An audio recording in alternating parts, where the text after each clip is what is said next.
Mini vlog 41 Chettinad மீன் குழம்பு எப்படி பண்ணுறதுன்னு பார்க்கலாம் வாங்க. ஃபர்ஸ்ட் மசாலா ரெடி பண்ணிடலாம். ஒரு கடாயில் கொஞ்சமாக எண்ணெய் சேர்த்து ஒரு 15லேருந்து 20 சின்ன வெங்காயம் ஆட் பண்ணிக்கோங்க. ஒரு பூண்டு உரித்து சேர்த்துக்கோங்க. கொஞ்சமாக கருவேப்பிலை சேர்த்து நல்லா வதங்கி வந்ததும் 3 தக்காளி கட் பண்ணி சேர்த்துக்கோங்க.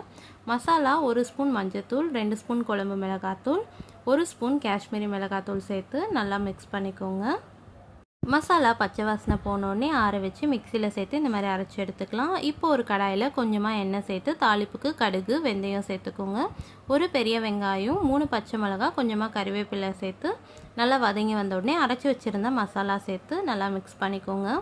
ஒரு லெமன் சைஸில் புளி எடுத்து ஊற வச்சு புளி கரைச்சல் சேர்த்துக்கலாம். தேவையான அளவு உப்பு சேர்த்துக்கலாம். ஒரு 5லேருந்து 6 மாங்காய் பீஸ் சேர்த்து நல்லா மூடி போட்டு குழம்பு கொதிக்க விடுங்க. இந்த அளவுக்கு கொதித்து வரும்போது நம்ம இந்த ஸ்டேஜில் மீன் ஆட் பண்ணிக்கலாம். உங்களுக்கு பிடிச்ச மீன் ஆட் பண்ணுங்கள். நாங்கள் இன்றைக்கி ஆட் பண்ணது தேங்காய் பாறை.